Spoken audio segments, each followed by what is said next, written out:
The broadcast is now starting. All attendees are in listen-only mode. Good morning. Can you guys hear me?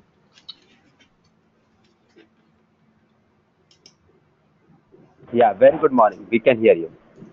Yeah, great. Okay, I'm trying to mute all for the session. So I just want to check few if you can hear me.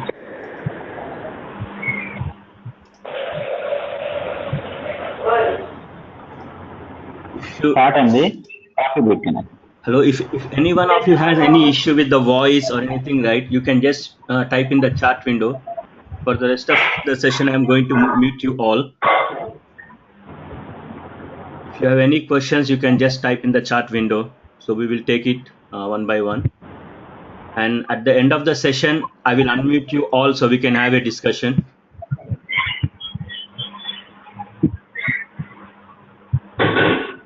I'm waiting for a few more to join. Give them another 2 or 3 minutes, then we will start.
Okay, guys, let's start.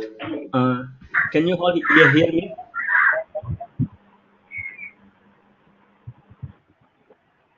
Can anyone reply if you can hear me?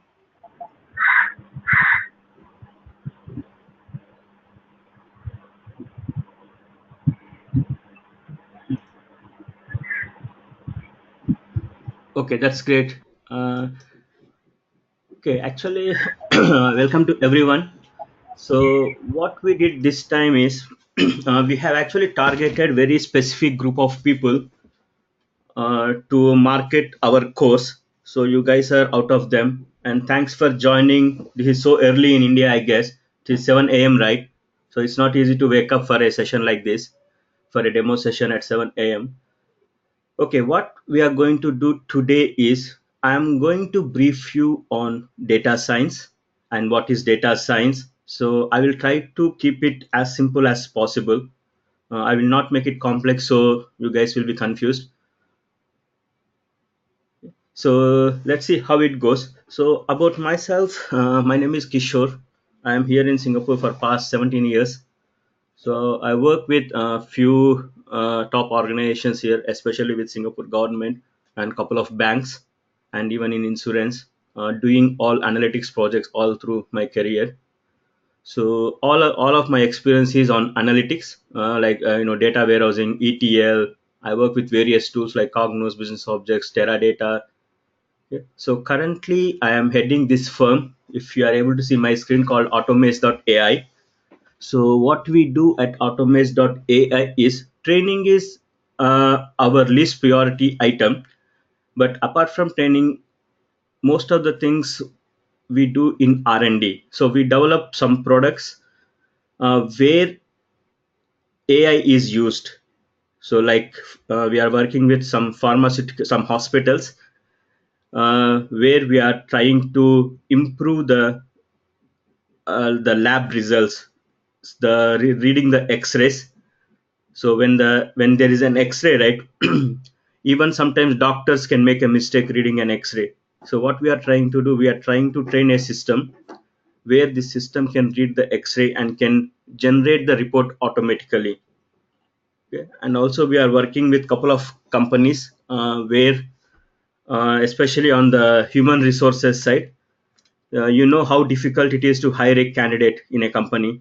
You might be aware that you might apply for 100 jobs and you don't receive any reply.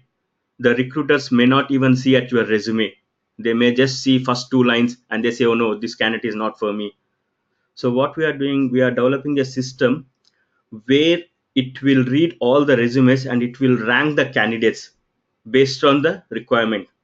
So the organization knows whom to contact or who are the right people based on the applicants, because it takes a lot of time currently for organizations to shortlist the candidates. So these are a couple of products that we are working on. So this is about me. So let's jump into the demo. So let's see, before I go into even data science, let's see what's happening in the current market. Let's see, I will just go through a couple of recent news.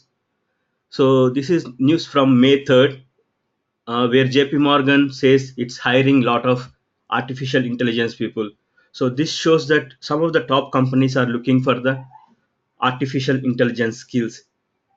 And Gartner.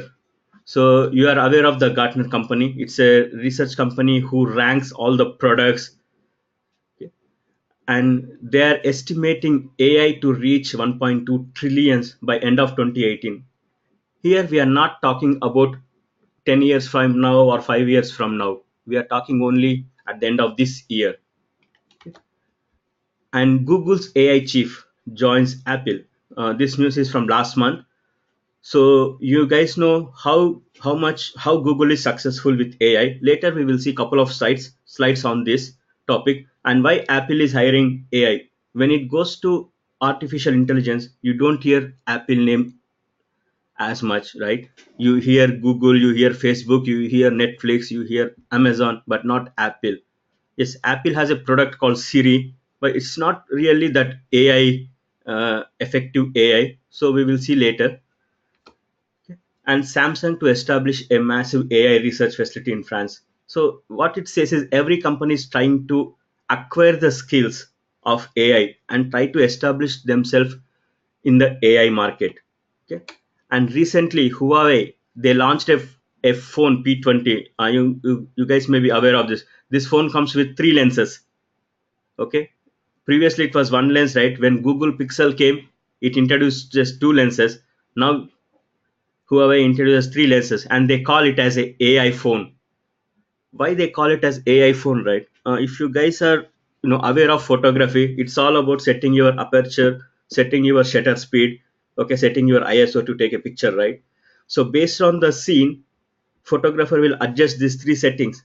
So what this phone does is, even if you go with any DSLR camera, they have only 4 or 5 options. If you are really not a photographer, if you want to take a photo, you will put like landscape mode, portrait mode, and you will take a picture. You have only 4 or 5 options. But what happens in this phone is, it has 500 such options, and it is decided by the phone itself. So you don't need to turn or tap on any dial or anything. So phone will recognize the scene. Based on the scene, it will set the appropriate settings, and it will capture the picture. So this, when iPhone came into the market, when people started using phone for the photography, you guys might heard that New York Times has sacked all its photographers, and they gave iPhone to all the journalists. So now if this is really a successful in the market, so what happens to the photographers?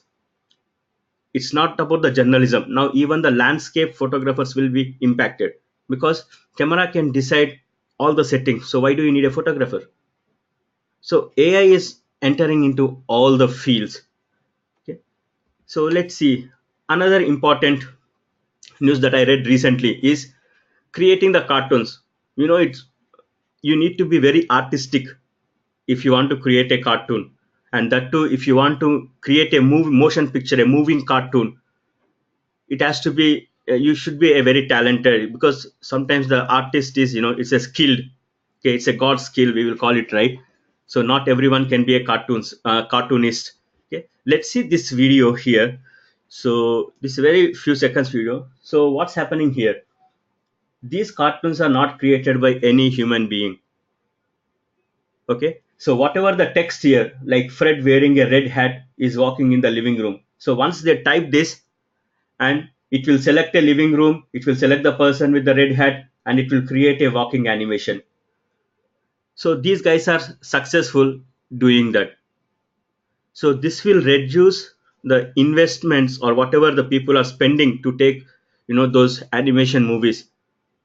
Okay, you don't need the programmers to do this. So just by typing some text, it will recognize, and it will do. And this is, I can't say this is 100% successful, there are failures. But what happens, AI is all about learning. The system will learn from its own failures. So once it learns from the failures, it will improve itself. So that's what we call the machine learning, right? So okay.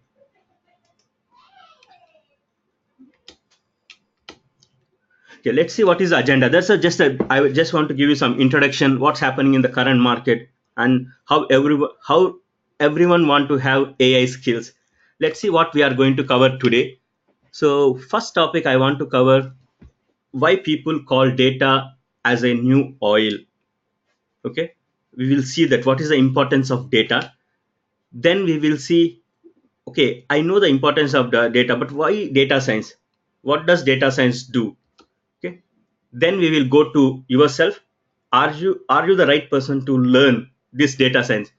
So okay, you can decide yourself if you are the right person to learn. Okay, you no need to ask someone that, hey, I want to learn data science, I want to shift my career, can I do it? So after our discussion on this topic, you should be able to decide yourself. Okay, then we will see what we are going to do from with this program to make you ready for the market.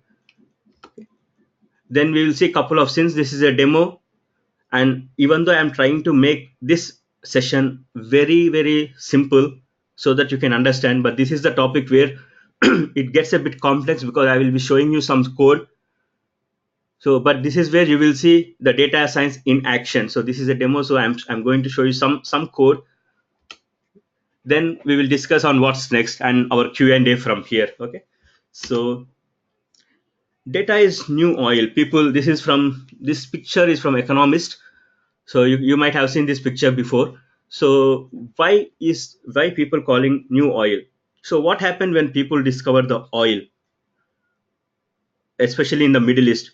So in Middle East, the whole all countries were very poor. So once they found that there is a lot of abundant oil there, they started taking out the oil, and they know what the importance of oil. Okay. So same way, now people think data as the oil. So it means it's a raw material. If you want to do anything, you need some raw material. Why people talking about data science only now? Why they did not talk about 10 years ago or maybe 20 years ago? Because there was not enough data. Now there is enough data, you have enough raw materials. So once you have enough raw material, you need to process that to get a good product. So that's what happening here. If you have seen the latest Facebook issue, I hope all of you are aware of this issue. uh, what's happening with Facebook and why the Facebook shares has fell. And for one of the question that Senate asked Zuckerberg, he said AI is going to take over, right? Especially the hate speech. If I write something on the Facebook, they you can't have a person to review each and every post on Facebook. Facebook is huge, billions of users, right? So their plan is to use AI to censor all the posts. So this can be only achieved with AI. So that's his summary of the speech. So what happened with actually Facebook? Okay, I just take a couple of minutes on these slides. I don't go into this issue detail because the Cambridge Analytica, this company is almost closing now. So this is the screen capture from Cambridge Analytica website, who is behind this issue actually. So what they say is data drives all we do. So they are only working with the data. Okay, and they use data to change audience behavior. Okay. So when they say, see, you are a company is telling you that they are using data to change audience behavior. See, it's not easy to change a person behavior. You go and tell to someone who is not behaving nicely, you tell your friend or your son or your parents or anyone. You tell, hey, don't do like that, it's bad, you do like this. You are trying to change the person behavior. Are they going to hear? It's not easy, right? But this company is saying they are going to change the audience behavior by using data. Okay? This is a very, very strong statement. So what happened with this Cambridge Analytica is there is this guy, Alexander, so who started a personal app. So when he started personal app, he shared the app on Facebook. Then the app was accessed by 320,000 users. Okay, but behind the app, he was collecting all the data about these people. Okay, these people just doing some survey, but since they accepted the app, right? Whenever you install a app on your phone, especially on the Android, it will say, are you okay to allow all this permission, right? The calling, usage of camera, usage of location.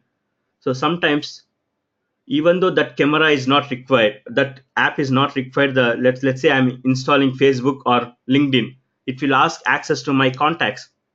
But what is it going to do with my contacts? Once I say allow, it is taking the information of your contacts. Okay, even you will not be aware of that, how much information it took. So this 320,000 users has lot of friends. So it goes to around 50 million users. So this guy got the data of 50 million users and sold it to Cambridge Analytica. And these 320,000 users have been paid $1 or $2 for doing the survey. So what happened with this? So this company has got the data from 50 million users, and they have used it to personalized advertising.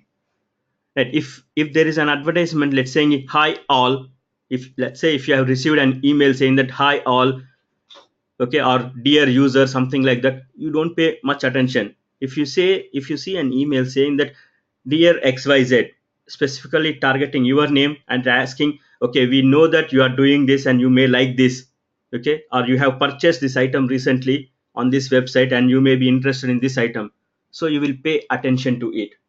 So this is what happened with this, where uh, Facebook shares fell down. So we are not going much details onto this. And is it happening only with the large companies or even only with IT companies? The data are like Facebook, only technology companies. Not really. If you see our recent tweets in India, right, what Rahul Gandhi said is on the Narendra Modi. So their app is giving the information to American companies. You might be aware this is from the March, and immediately BJP has replied saying that Congress app is providing the data to the company in Singapore. Okay, and immediately after this, the Congress app went down. So they took it off for some reasons. Okay, so this is not happening in one place. This is happening everywhere. So everyone knows the importance of data here. Okay, and this is not happening recently. People knows importance of data from 1942. Okay, so Edwards Deming says data is not taken just to record. If you record any survey, right, on any website, or even on the, like, say at bus stations or train stations, people will approach you, can you do a quick survey for me? And they even give you the free gifts, okay, like umbrella, pen, power bank, like that. I see this nowadays very often. Like insurance companies, they do a quick review, because what they are trying to do is they are trying to get the sentiment in that area, especially the exit polls. They do this kind of surveys, and they are trying to get sentiment in that area. So everyone knows the importance of data. That's why the data is called as a new oil. Let's say you have all the data. So what can you do with the data? Let's say Rahul Gandhi sold data to American companies, or BJP sold their data to American companies, or Rahul Gandhi sold the data of all the people who registered on the app to a Singapore company. So what happens? They can do anything with the data, right? They can analyze the sentiment of the people, like what Cambridge Analytica did in US. Okay, so when you have data, you can do a lot of things, right? Especially in banking. Recently, you can see, right, when you swipe your credit card, immediately sometimes the transaction is not accepted, but sometimes the transaction is accepted. Okay, let's say I am in Singapore now. Immediately I'm using my card here, but after few hours my card is used in some other country. The transaction is not accepted. But after 2 days, if the card is used in the same country, the transaction may be accepted. So it is trying to analyze with the available data. Even in the healthcare, okay, you can identify a disease. You have, let's say, some data of 1,000 people saying that if they are above certain weight and if they are above certain age, there is this kind of a disease X. There's a 90 to 95% chances that they may get this disease. So if you have this kind of information, next time if the doctor see a similar patient with the same age group and same weight, he can think that he may get that disease. Then he can take some preventive measures. So it is there in everywhere, especially in the marketing. Okay, predicting lifetime value, this is a very key item that all the companies are looking now, especially Apple. Because predicting lifetime value means, if you bought a product from the company, and if you are a loyal customer, and your company may introduce some 10 products in the future, like every year they introduce a new products, and there are people every year they change the phone, and they change the new model. Even though there are no good features, or even though additional features are not helpful for them, they will just change the phone because it's new, and they are just loyal to the brand. Okay, and they just want to hold the new phone. So they can predict how much revenue they are going to get from these kind of customers in the future. So the company can plan based on that. Okay, and the logistics, especially, if you say manufacturing, right? When you see in the manufacturing, the car manufacturing, if I manufacture 1,000 cars, and if I send it to one country, if there is no demand, I'm wasting my investment on manufacturing the cars, and the cars are not sold. My working capital is stuck there, and I can't manufacture new cars until I sell those cars. So this is where the data comes in. So the company needs to analyze which country requires which models. You can see that some models are introduced only in some countries, some models are not introduced in another countries. Especially, right, if you go to UK, you see all the hatchback cars, you don't see many sedan cars. Okay, hatchback is the where you have the door at the back.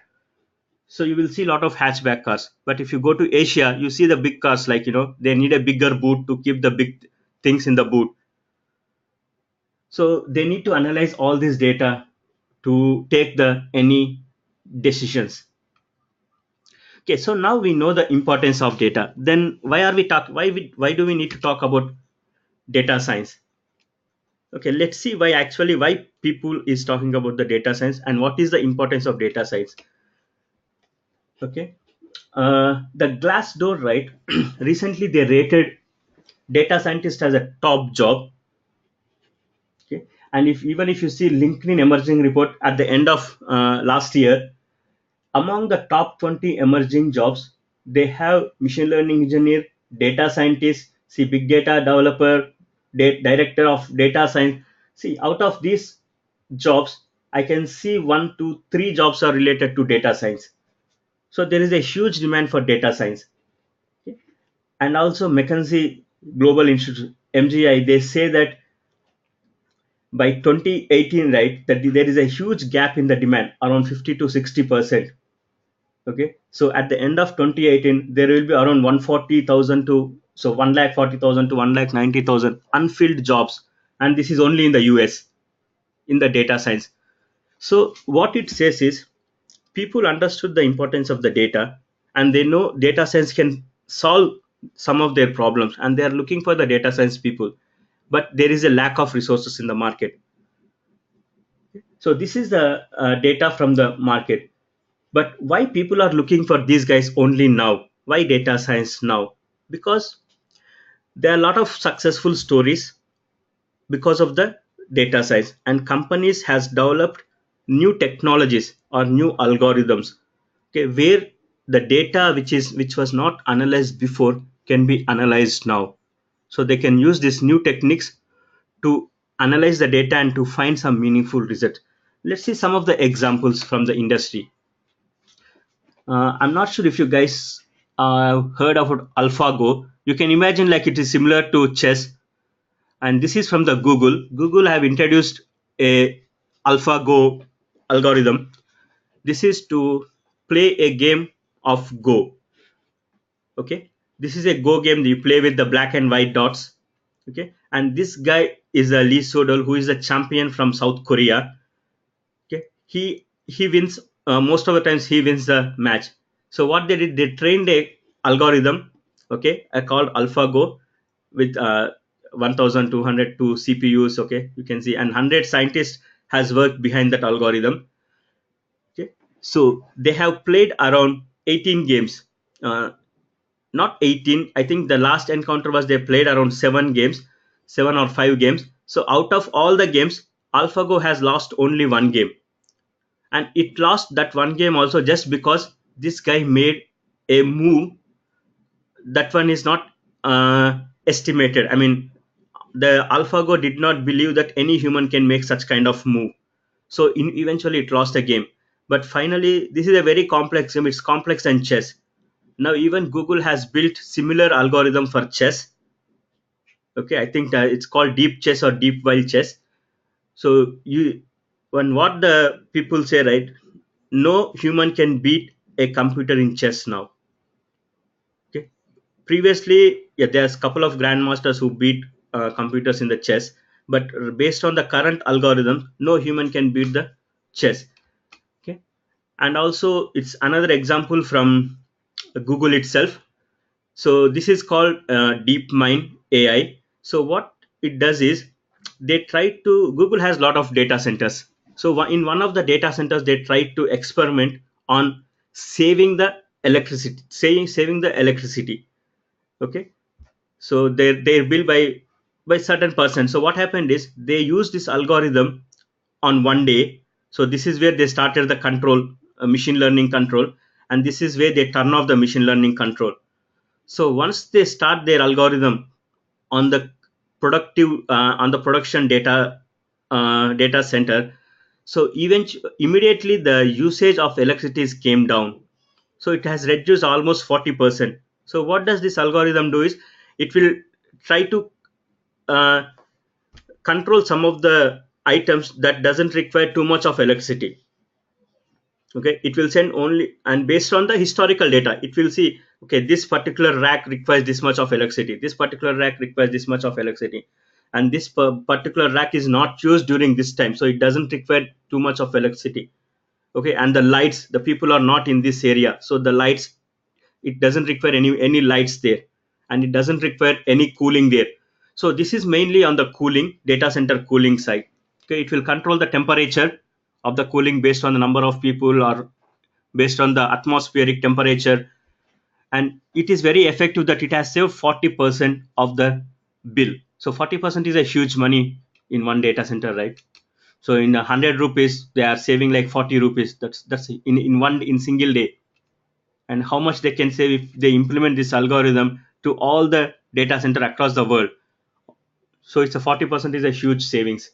Okay, and another thing which I want to mention is from the same team, from the Google. Okay, so what's happening here is, if you guys can see this part. Okay, see, this is their current, this is from uh, the National Hospital, UK.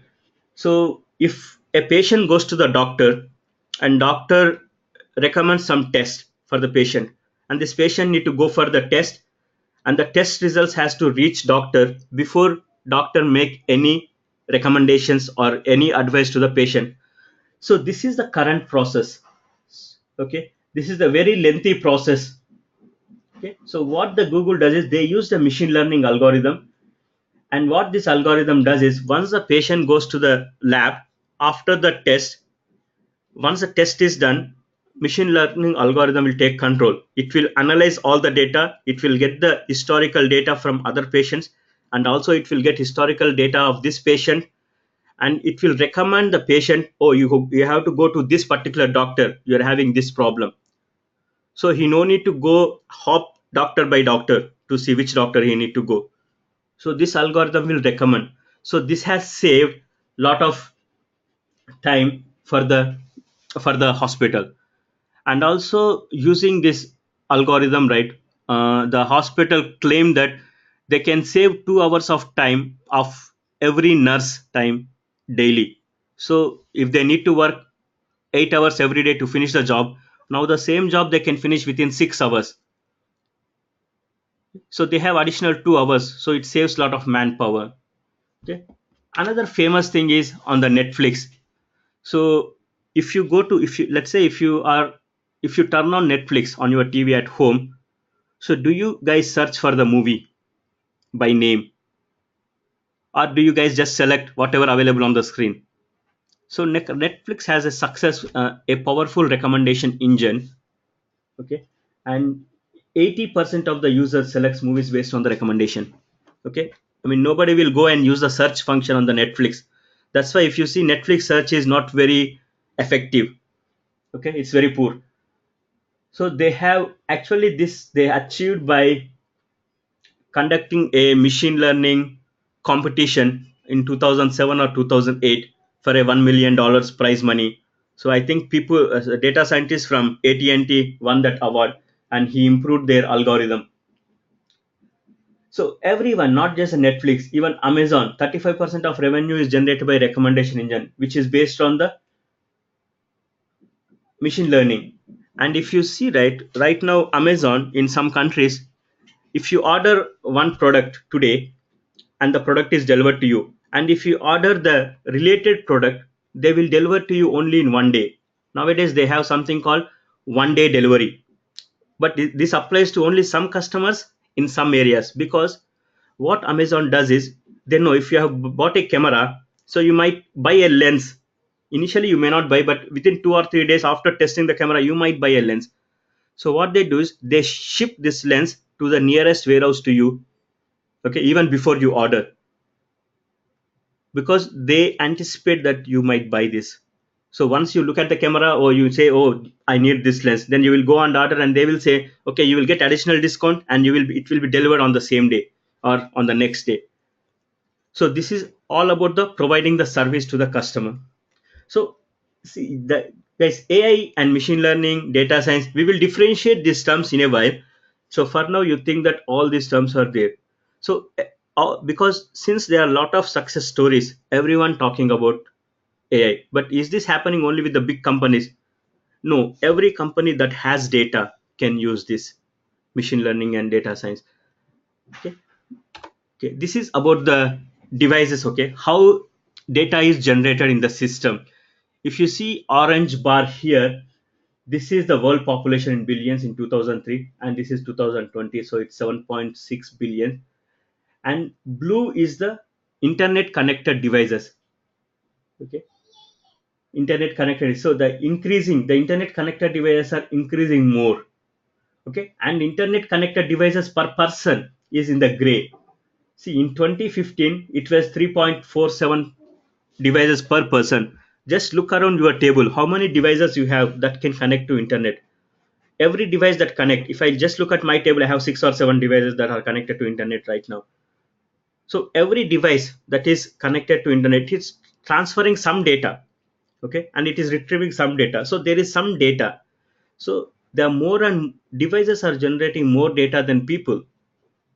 Previously people used to generate more data, but now devices like logs, let's say your flight, if you take a 1 hour flight, 1 hour flight will generate around 10 TB of data to be analyzed. Okay, so it captures all the data. Okay, so what it says is the data is growing exponentially. So that means as the data grows, there will be more demand for data scientists, right? Because the data should needs to be analyzed. And there is, this is, I'm only talking, this chart here shows only about the big data, it doesn't show about machine learning yet. If the machine learning is included here, I mean, you may analyze more data. And when we talk about data, right, data is increasing, we need to talk about how to store the data, right? Because data storage is not cheap. Okay, but if you see from 1981, the price of data storage is dropping down. In 1981 it is 700 per MB. You need $700 per 1 megabytes of data, but now it is very negligible for one MB, right? We don't even talk about MB, we just talk about how many TB, right? Or how many GB. Even the phone comes with 64 GB or 128 GB. So there, so declining cost of storage, so this made people to store more and more data. Previously people say, oh, data storage costs more, so I may not be able to store data, I will save only important data. But now it's not like that, because you can find some insights even from the unimportant data. That's what data science do. And to process this data, right, you need high processing power. And based on the Moore's law, right, the processing power doubles every 2 years. So if you see the processing here, it is keep on doubling every 2 years. So you have now like quad core, hexa core CPUs. Okay, previously it's like a single core, two core. Now you have even quad core and hexa core CPUs. So it will develop, I mean, it will process the data more faster. So your data storage cost is less, and also you can process data more faster. Okay, so this all these things leads to data science. So what are we talking about data science? So this is all your traditional data, your distributed data, whatever the data you have, data from sensors or survey results, all data you can put it in one place.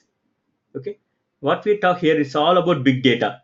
Okay, and this is the traditional data that company has. Okay, so previously there might be more traditional data, but going forward, since devices are generating more data, and big data will be more, the unstructured data and the sensors, like, and also images and the posts from the Facebook. Okay, this data will be more. So what data science does is, we will take all this data from all the sources, then we organize the data. When we organize data and we create the model.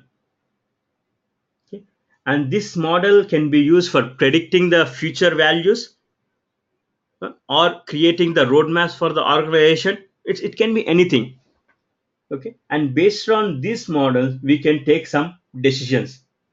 And if our decision is wrong, then we can send that as a learning back, because if your decision is wrong means the decision is not based on the available data, there is some new data, that's why your decision was wrong. Okay, people can make mistakes when they think, right? They think one way today, and tomorrow they may think in another way, but machines never make that kind of mistakes. They think same way all the time. Okay, so once we send us new data and they send it back and they train these algorithms again, and you can have that, you can have that learning and you can have that prediction again. So whenever you have new data, the new data must be sent to algorithms, so your algorithms should be trained continuously. Okay, so this is how the data science works. You will get all the data, you will apply your some algorithms, and you will get some insights from the data, and the organizations can make the decisions. Okay, there are two diagrams. Data science, actually both are same, not much difference in both. So if you see here, right, if you want to be in data science, right, it is nothing but combination of computer science, okay, and mathematics and business expertise. It's the same thing here, we call subject matter experts. Okay, and data analysis we're calling as traditional research. So let's say if you are coming from computer science background, like programming background, you need knowledge in mathematics and statistics, and also you need knowledge in business domain to be a data scientist or to involve in the data scientist. Let's say you don't want to be a data scientist. Okay, if you have knowledge here and if you have a business domain experience, it is nothing but the traditional software that we have right now. Okay, all the software that we have, you have a computer programming knowledge, and you have business. Let's say bank, if you go to a bank will give you some requirements. Okay, or insurance company, they will give you some requirements, and you will use your programming skills and you will develop a software for them. Okay, like accepting a new customer. Okay, uh, like when you have a joint account, how to, when they're trying to withdraw money, how to handle that, all those are known requirements, and you will program them. And there are some people or organization who don't know anything on computer science, like statisticians, right? They take the data, but they do their own data analysis, because all these computers or came only recently. Even 100 years before, there was statistics, right? So the people still used to analyze data. Even first world war, second world war, they have analyzed the data they have based on the previous encounters, and based on that they will take some decisions. So there is still a data analysis, but without using a computers. And if you don't have a business knowledge, any business knowledge, and you have a programming knowledge, and you have a mathematics knowledge, that is nothing but a machine learning. So you don't know what you are doing, but you know your models, and you have a programming skills, you will just write a program. So if someone asks to write a program to for a plus b, you will write a program for a plus b, because the person will explain you. But you don't know in real life, what is this doing, what does it happen if I add a to b. Okay, what the person is going to do with that number, so you don't know this. So based on this, right, just imagine yourself, where do you stand right now? Are you a computer science graduate, or do you have experience in computer science? You have some programming skills? Okay, or are you good with mathematics, or are you good in any business domain like insurance, banking, the business information? So based on this, where do you stand right now. Okay, and based on that you can take your decision. Okay, if you are a programmer, okay, you need to learn mathematics. You might have already learned mathematics in your school, because the mathematics used in data science is not a rocket science. It is very simple mathematics, the statistics are very simple. But the only thing is, you will be confused with mathematical formulas. Okay, and you don't have to worry with formulas, because you can program them always. Okay, somebody has already programmed for you all the formulas, so you can use them. And these theories formulas doesn't change often, right? If they need to change, if any change to happen to any of the proven mathematical formulas, it takes years. Okay, and business experts, so based on this, right, you can decide yourself where you stand and what skills you need to acquire to be a data scientist. Or You want to be a machine learning expert, or you want to be a data analysis expert, and you want to be a traditional software expert.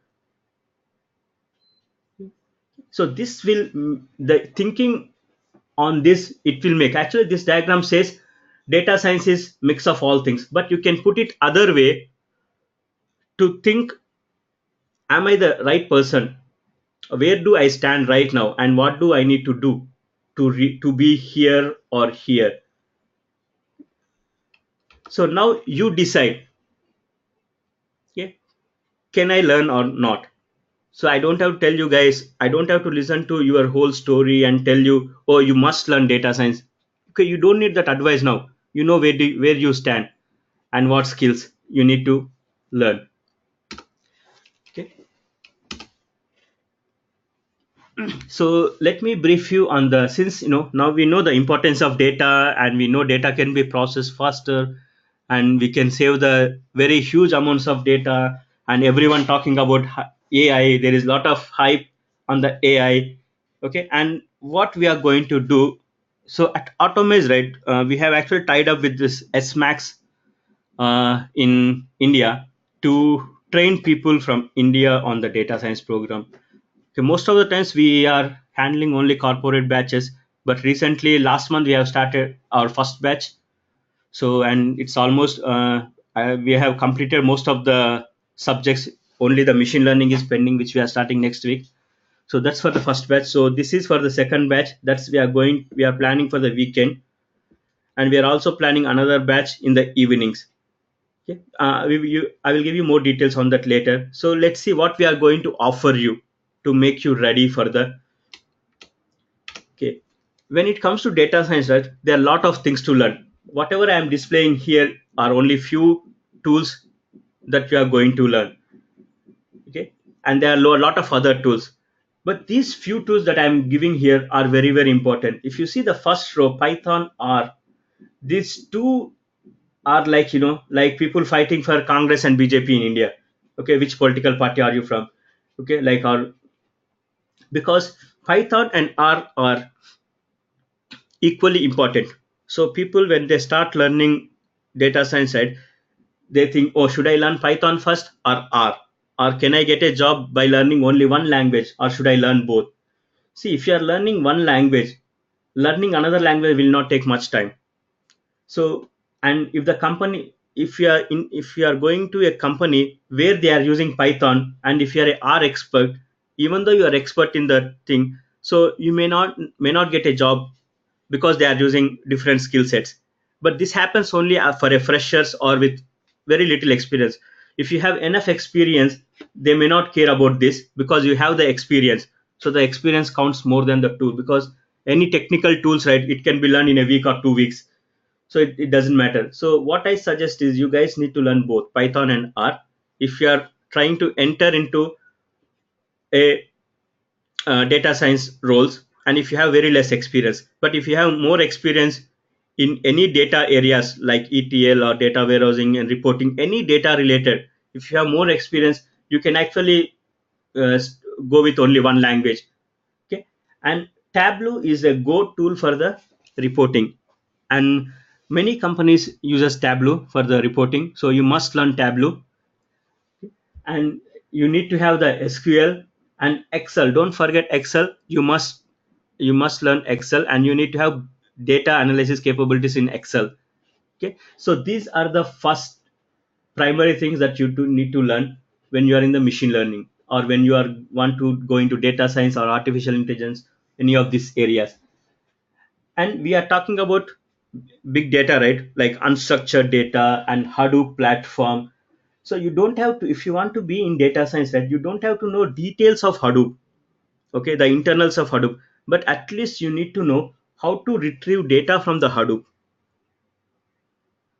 Okay, and how to write data to a Hadoop. Like, when you have a computer, right, I have a layman, let's take a lawyer. He need to type his documents in the Word. So even though he's a lawyer, he need to know how to get the file, right, how to save the file. He need to learn those basic file operations. So you need to learn that. So for that, you need to know a basic Hadoop, and also Spark. Okay, Spark is used widely nowadays, and Spark with Scala on Hadoop If the company has lot of investment on the Hadoop platform, they may not use Python and R. They might use Spark and Scala. And one more database, which is MongoDB, which is a NoSQL. So you need to have hands on all this. Okay, you don't need to be 100% perfect on each tool, because based on the experience you will learn more and more. Okay? So you need to have this. And the last three items, what am I saying, is all the cloud based products. Okay, people, right, they don't want to product and they don't want to have their own servers, so they can always go to the cloud. Okay, and even Amazon, they have machine learning cloud. So if they don't want to have their own ecosystem, they can depend on the cloud. So the concepts of all this remain same here, but the only thing is your hosting will different. You will still use Python or R here. Okay, and you still have your Hadoop here. Okay, you still have your Tableau here. Okay, but only one thing is, it's more platform based here. So you will have a very good user interface to perform your data science. So if you are planning to be in the data science fields, you must learn Python or R, and I suggest you to learn both, and Tableau and SQL. You don't have to learn complete SQL. You need a basic SQL, the data definition language on data manipulation language, just like select statement. You should know how to retrieve the data. Actually, you don't need to know how to create a table much, because you can work with any data set. Okay, and Excel. So most of the data in the real world is still in Excel, and most of the companies still use Excel to analyze the data.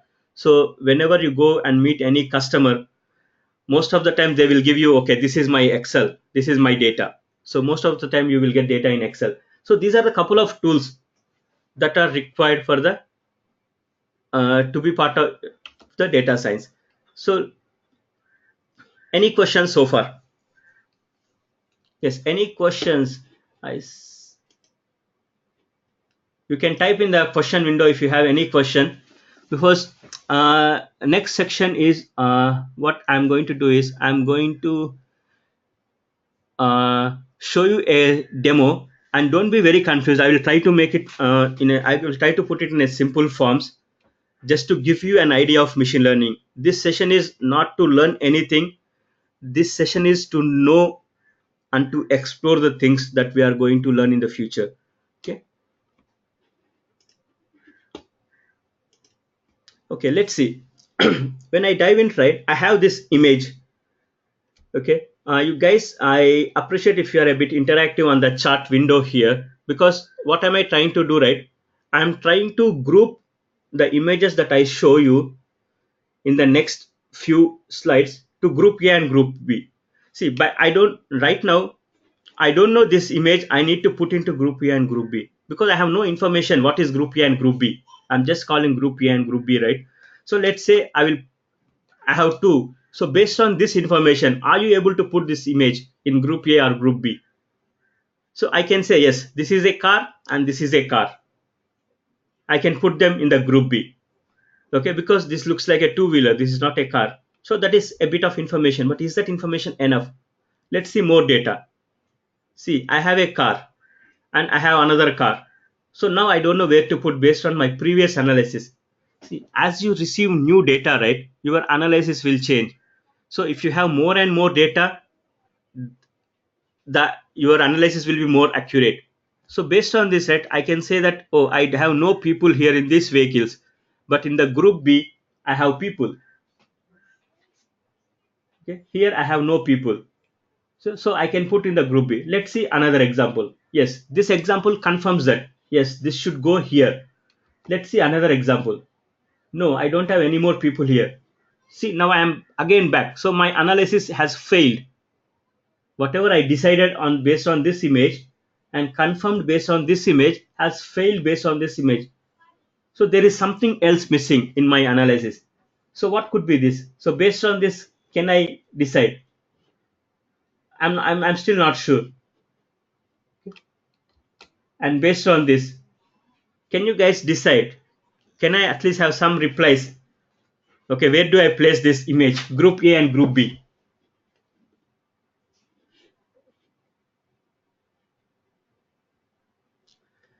Okay, I have a reply from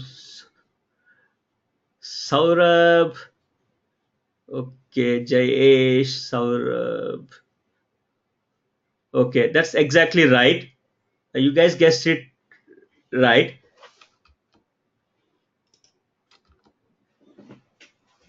So is that group B? Because I saw so many group B. Okay, your analysis is correct, but the doors are not open in this image, right? Is the door open? They are driving the car, so the door is not open, so it can't be a group B. Okay, see, rest of the cars, all cars, the doors are open. So this example I am using only. This is nothing but one of the algorithm, okay, which we call as a classification. Okay, the algorithms are so simple when you put them in the normal layman terms, like a storytelling.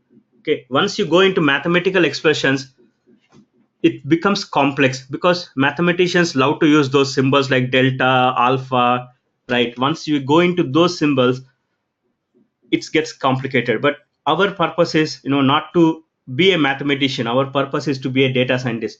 We have data and analyze data. To analyze data, yes, we take the help from the mathematics.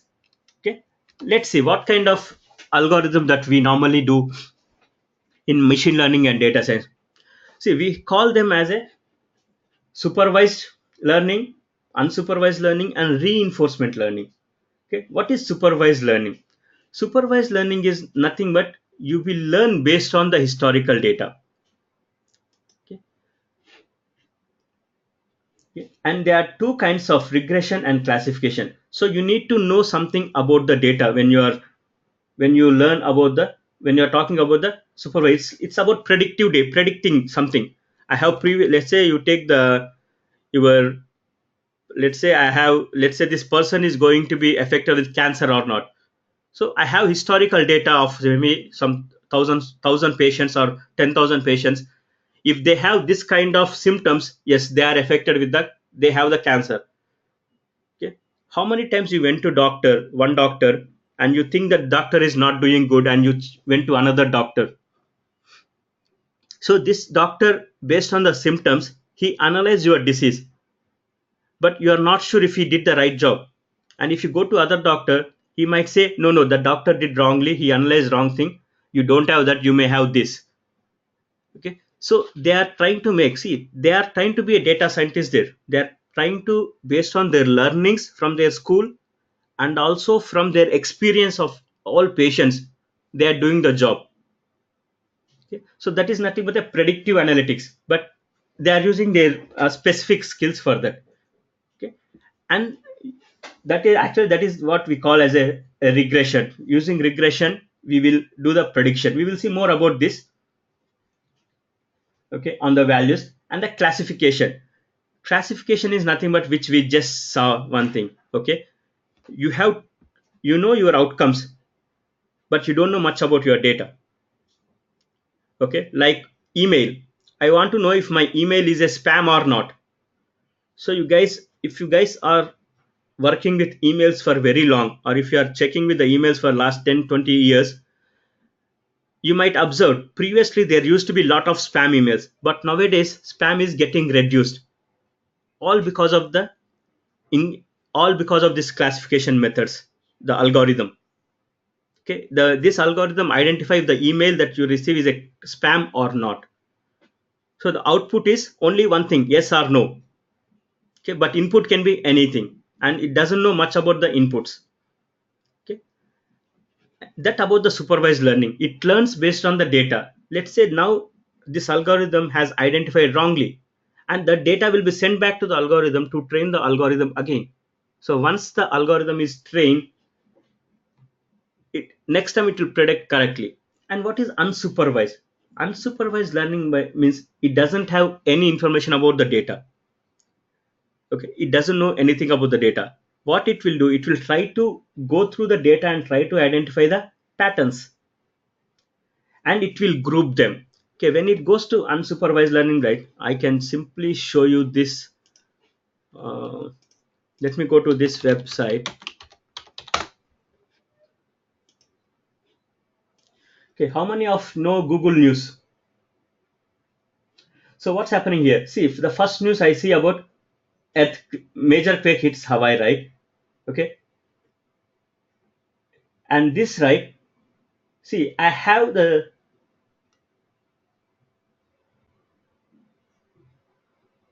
see this news is coming from CBS News. Okay, and this news is coming from South China Morning Post, and this news is coming from CNN. This news is coming from Washington Post. So what is happening here? It is a similar news. So what it does is it is going to all the websites, okay, and it is scanning for the news. And if the news are related, it will put them together in one group. Okay. So I have multiple news here. This is from Channel News Asia, and this is from the Edge Markets. Okay.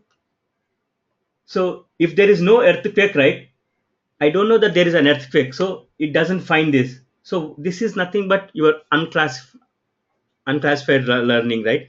So that's what we are learning just now. Okay, so I'm not supervising my algorithm. I have created an algorithm and I told, okay, you go to all the news sites and get the news. If they look similar, group them into one group. And sometimes, right, they may group some wrong news also. Okay, there might be earthquake in two places. It might group into one place also. It might say, okay, this earthquake is happened here, but it will learn over time. So this is nothing. This is a very good example for unsupervised learning. Okay, so the algorithm doesn't know anything about the data. Even the data scientist doesn't know anything about the data. So they created an algorithm, they pushed it, and it will try. It is doing its job very well. Okay.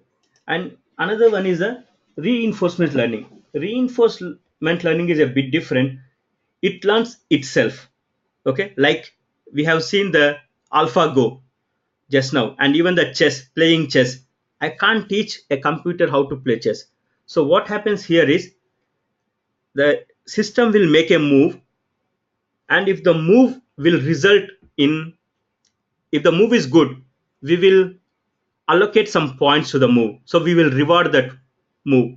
If the move is bad, we will allocate some negative points. So when the next time computer repeats the move, it knows if that is a good move or a bad move. So it will learn by itself by reacting to the environment. So this one is more about the self learning. Okay. So we have only these three kinds of, and also there is something called semi-supervised learning, where initially you will do some training of the algorithm, then later on the algorithm will behave itself. So you have supervised learning, unsupervised learning, and reinforcement learning. So this is about, let's see some examples, okay, more basic examples so you can understand. So I'm taking hair length of a person, and I want to identify male or female. So you can provide me more information on the chart during this session. So let's say I have, this is a hair length, let's say 0 centimeters to let's say some 10 centimeters. Okay, I'm not going beyond 10 centimeters. So if I have a person with 2 centimeters, so do you consider him as a male or female? Okay. And if I have a person with some 7 or 8 centimeters, so we need to know a base, right? Let's say I draw a line here and I say this is 4 centimeters.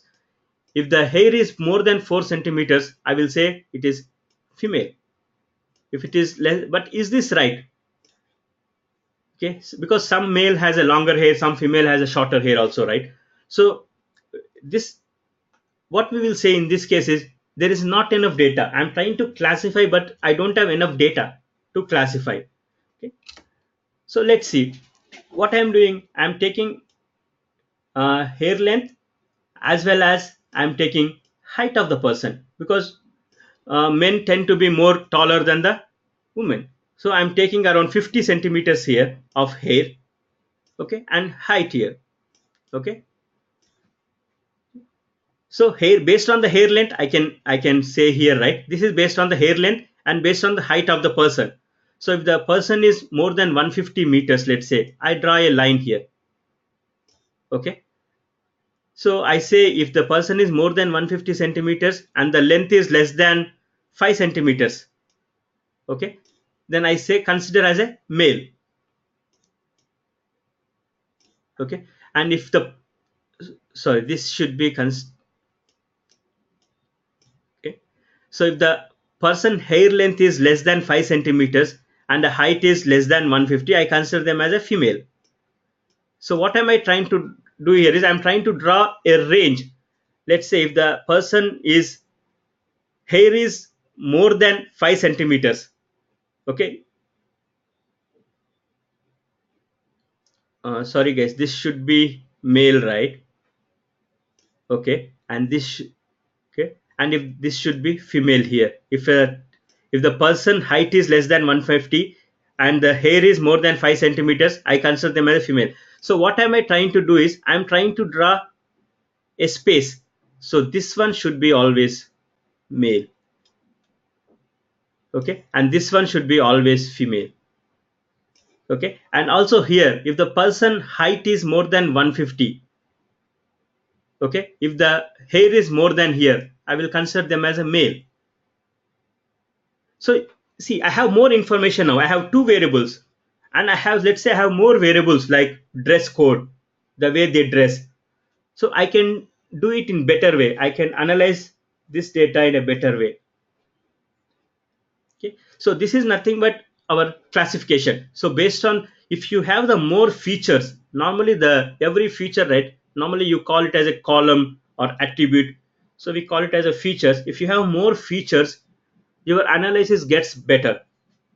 Okay, so this is how we train the computer, our algorithm. We will say, okay, I have this 100 people, this is the hair length and this is the height of this 100 people, and we know this person is a male or female, and we will train the algorithm. After training, right, if I send the similar data with the similar height and hair length, based on the historical data, it will go and it will identify if the person is a male or female. So similar way, we have a regression. Okay, let's say I want to predict a price. I need a data also, right? So I need my x and y data, where x is the square feet and y is the price. So I may have some 100 prices for the houses, 100 houses price. So when I have 100 data, I can have 100 data points. Let's say if my house is 500, I can sell at 200,000, 500 square feet. If it is 1000 square feet, I can sell at maybe 400. Okay, 1500 I can sell at 600. Let's say I have these data points. Okay, I can sell like this. Okay, here I'm going only by 1 feet. See, this is my input and this should be my output when I'm predicting. That is about regression. Okay, and you can have more input features, but since it is a 2D, I'm just taking two features here. Okay, and if it is 550, you are expecting somewhere here. This is the x and y. Okay, let's say I already have this data. Okay, or there might be some special cases, like I have one house where it is 1200 feet but it cost around 1.4 million, let's say. Okay, because this possible because that house may be in a good location or that house has a good interior design, but I don't have that information here, but I have only the price. So you can have any kind of prices. Okay, so based on this you will try to analyze the data. So that's about a regression. What do you write? You will try to draw a line based on the common points, and if I have next house, let's say I have 1700 feet, okay, and my price, I say my price will be around 900,000 because it falls in this line, but this is not accurate. This is a prediction only. Your price may be around here or here, so it can be anywhere near to this x. So prediction is not 100% right. And also, good thing about machine learning algorithms is based on the historical data, you can calculate how accurate are you going to predict. Are you going to predict 100% right or 90% right or 99% right? So you can predict. Okay, let's see some demo. I don't want to go into too much code in this session, but since this is a demo, let's, okay, Let me show you some demo in Python. So I will take the same thing. Okay, what I'm doing is, okay, I have this CSV file, housing data CSV file. Let me pull the CSV file. Let me open CSV file so I can open you. I can give you some information about the data first before we proceed. Okay, okay, this is my data. Okay, this is, I'm taking multiple features here. Okay, I have average area income. Okay, average area house age and number of rooms in the house and number of bedrooms and population in the area. So based on this, right, I'm taking all this, because if it is highly populated, then definitely the price is more. Okay, and address is not, I know we don't use much, address doesn't make any sense for analysis, and this is my price. So what I do, right, I take this data set and I train my model. Then what I do, I have another data set, a secondary data set to predict.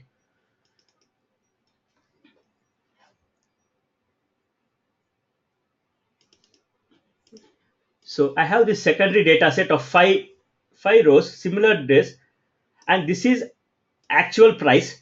But I want to see how good my algorithm is, whether it is predicting this price or not. Okay. So first we work with this data set, then we go back to the other data set. So what am I doing here, right? I'm reading housing.csv. You ignore rest of the code. Okay. I'm just getting reading housing.csv. Okay, and I'm displaying my first five rows. When I say dot head, it will display first five rows, and this is the data that we have. Okay, and you can do, see, based on the data set, right, I can do a quick sampling of the data set. Okay, see, the total number of rows are 5,000. Okay, this is my mean area income, my mean house age, standard deviation. These are all some statistics. So you can see some statistics by just using this describer. So this actually helps to understand basics of your data set. Okay, and I'm trying to do some basic analysis first. Okay, I have something called pair plot in Python. See how quick is it. I can analyze all the variables. See, I can analyze income versus house age or number of rooms or number of bedrooms. You can see all the patterns here. Okay, if you see this, right, see, this is the regression just now we have discussed. So if the area of the income increases, okay, and price is increasing. Okay, so if the people, if the certain location has high earning people, the price of the houses are more. If they are low earning people, then the prices of the houses are less. So similar way we have something. Okay, see, even I have something here. Okay, price is increasing if area house age is increased. Okay, and number of rooms increase. So this one we really can't, the shape is not exactly like our linear shape. So you can do some basic analysis, a very simple analysis using your data set. And if you guys are familiar with a bit of statistics, you know what is this, a normal distribution. So when I say normal distribution, right, if you have the data, more and more data, your data will tend to be normally distributed. Once you know the data is normally distributed, you can apply. This is nothing but bell curve. If you guys are aware of your performance appraisal, right, they use bell curve. So the top 5% of people will receive certain point, certain uh, increment or certain promotion or something, then next percentage, like that, and most of the people are here. Okay, and the lowest people on this curve may be sacked, so something like that. Okay, this actually helps a lot in analyzing this. All standard deviation, your mean, median, everything is based on this. And what am I trying to do now? I have this data set, right? So let's see what can we do using the data science. We know what is this data set, and we have five columns. Okay, so I need to train So I need the data for the training. So what I'm taking all my columns as X and my price as Y, because Y I need to predict. X are the features that are helps to predict Y. So I'm just separating my data set into two separate data sets, X and Y. Okay, and this is where I am using my model. Okay, I'm selecting a train and test split, because what happens, right, when you train the model, you need to test model also. So right now I have 5,000 rows here, but if I train the 5,000 rows, the model already trained with 5,000 rows. But how do you test? You don't have any data set to test, right? So what do? Is we split this data set. So what am I trying to do here is I'm splitting by 20% to my testing size. Okay, see, I have X train, X test, Y train and Y test, because we have two variables. So I have training for X, okay, and test for the X, and training for the Y and testing for the Y. And I'm splitting my data set into 80 and 20%. 80% for the training and 20% for the test. So I'm return, this algorithm will return all the values into different arrays, okay, different data sets. Okay. So let's execute this, and now I will train the model. See, I'm training a linear regression model. Okay, I'm just creating the model, and I'm passing my training data set. Okay, not the testing data set. Okay, this is 80% of data, and my model is trained now, and my model is in memory. Okay, now I need to test this model with the 20% of the data set. Okay, so let's see, before I go on testing, okay, these are my some of the parameters. Okay, I'm not sure if you guys are aware of coefficient. Okay, coefficient is a statistical term. What it says is, see, I'm trying to analyze the price right now, right? So 1 unit increases in area of the income, right? If the area of the income increases by 1 unit, okay, like $1,000, okay, the price will increase by 21.5. Okay, so something like this. Okay, so if the average area of the house increases, so your price is increases. Sorry, if 1 unit increases and your price is increases by this point, and if the number of rooms increases, your price is increases by this point. So this is what the coefficient will tell me. So these are the basics. So because I already trained my model, then my model is giving me this. Okay, if the population is increases by 1 unit, so it depends on what we define unit here. Is it a one person or is it a one family? So the price will increase by $15. So it's in our data set is by person, it's one person. If the population is increased by one person, then in the area the price should increase by 15. So this is how the machine learning algorithm is trained now. So what we do right now, we see the prediction. Okay, I'm trying to test my model now, because I'm using X testing data. This is a 20% of data. Okay, I'm capturing my test results, my predictions in a variable called prediction. Okay, and this Y test, what is Y test?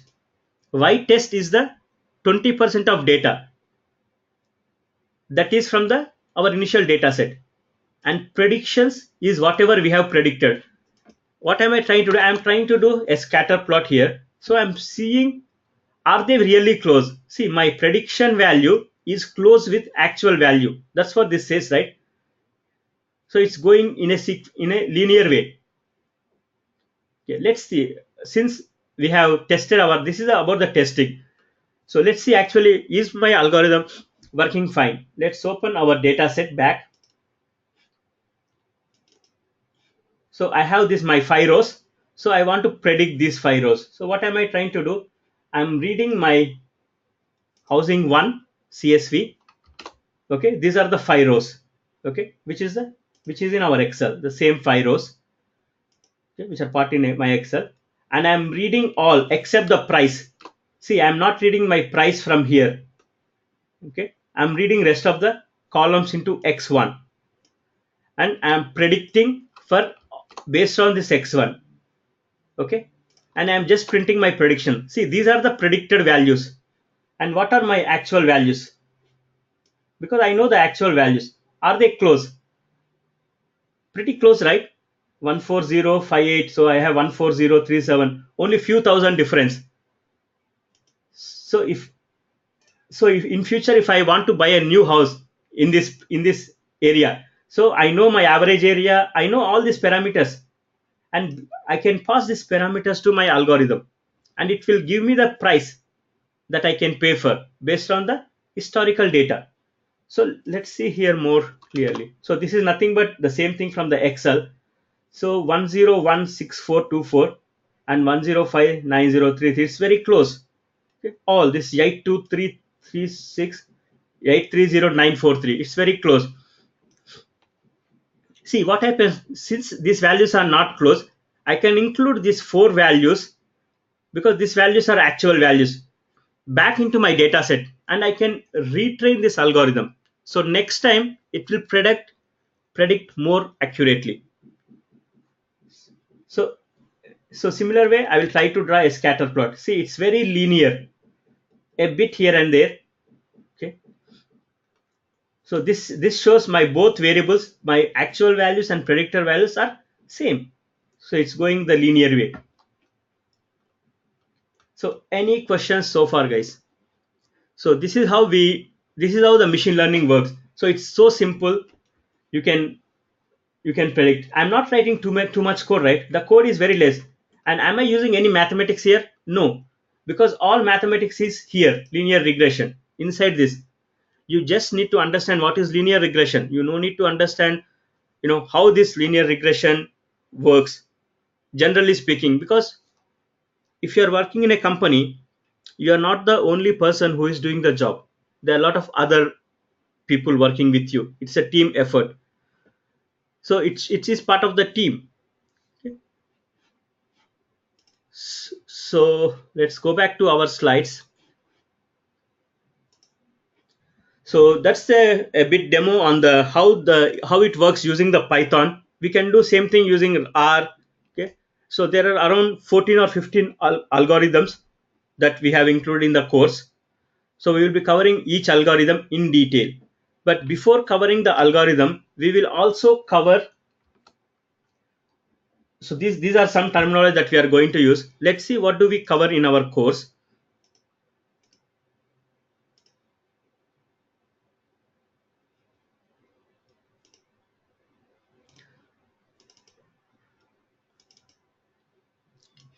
I'm sure you guys have gone through this. Okay, so what are we saying is, okay, see, our training approach is a bit different. Why is because the whole curriculum is designed by experts team. So we have a four experts who are working with me to this course, to prepare the notes. Okay, so what happens here is we are going to teach you only what is required.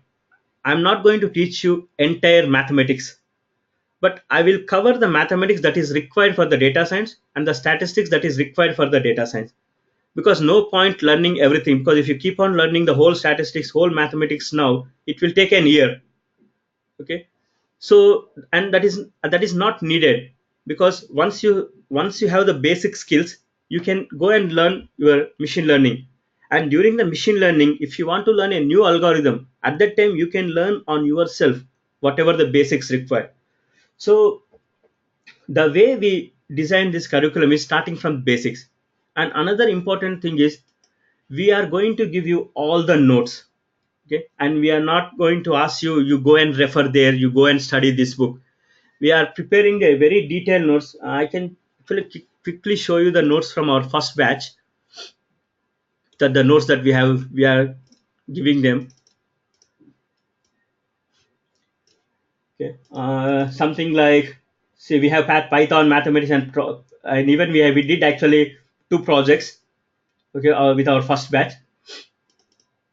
Okay, and you see the notes like, okay, we are going to give a very detailed notes. Okay, let me show you the mathematics notes, which is more important. Okay, See, we are going to cover linear algebra, differential calculus, vectors, descriptive statistics, and inferential statistics. Okay. If you see the notes, right, so we will give a detailed notes, something like this. So you don't have to go back and refer to any other notes. So you will have a very detailed notes, even the mathematics. So we cover the notes for the basics and also for each algorithm. And what happens when we teach you each algorithm like a mini project. Okay, we will teach you with one example and you will practice with another example, and the notes that we provide will be on another examples. See, same algorithm you are trying to apply three different data sets, because learning is always practicing. It's not about studying, or it's not about more notes. It's about how much you practice.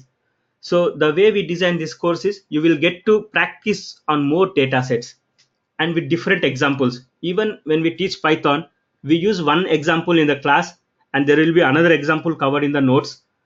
And for every Python, you will also have exercises, and there will be some other data sets we use for the exercises. Okay. So what do we cover here is the first unit we cover Python as a language. That means we cover the basic Python. So here this session starts tomorrow itself. So we don't confuse you with any of the data science or statistics, anything. If you are new to programming, or even if you're experienced programmer, okay, we will cover you here. So we teach you only basics of the Python. We don't go into detail of the Python, and we don't want to be a complete Python programmer in the next 1 or 2 weeks. Okay. But you need to practice more. If you are spending 1 hour in the class or 2 hours in the class, at least try to allocate same time to practice yourself. Okay. And immediately we will go to the mathematics. Okay, here we cover the statistics and we cover linear algebra, we cover the calculus, and we also cover the probability. Okay, why we are covering this here is, to do this mathematics you need a little bit of Python skills, so you can use your Python skills to experiment with the mathematics that you have learned and to practice. And also, while we cover mathematics, you will get enough time to practice this Python. Okay. Okay, once you learn that, we will jump into data analytics with Python. So how to get the data into the machine learning, and how to get data from external, how to get data from SQL tables, how to get from JSON, how to get from CSV files. So all the external data, how to get into the system using Python, and how to analyze the data, and how to visualize data. See, when you say that, when you hear about data science, right, don't think that they spend all their time, doing those models, algorithms. 90% of the time spent by data scientists is cleaning the data and arranging the data properly. Okay, once data is proper, because data is not clean, whatever the data captured in the real time is not clean, so it requires a lot of cleaning. So 90% of the time they spend mainly on the data cleaning and the analyzing the data. I need to add two columns, I need data from multiple tables, I need to put it together before I do apply my algorithm. Applying algorithm is only the last 10%. So we will spend lot of time in data analytics. Okay, so don't confuse here. If you are spending more time in data analytics, because this is where in real time people spend more time, because you need a good data for a good analysis. It's like if the garbage is in, your output will be garbage. So the data should be clean for any analysis. Okay. So we spend more time here, and also we will do a mini project here. Okay, we will take a real-time data set from internet. Okay, there are a lot of available data sets. Okay, we will take those data sets and we will try to analyze data, and then we'll try to compare our results with other teams, and we will jump into machine learning. Okay, so this is where you cover all your Python. Then machine learning, we cover all these algorithms. Okay, actually we just saw what is k means, k nearest neighbor. We have just seen this. We have also seen simple linear regression just now. So similar way we will cover all these algorithms. So most of the basics we cover here in the statistics, in the mathematics. But here we cover statistics and mathematics required for only this specific algorithm before each algorithm.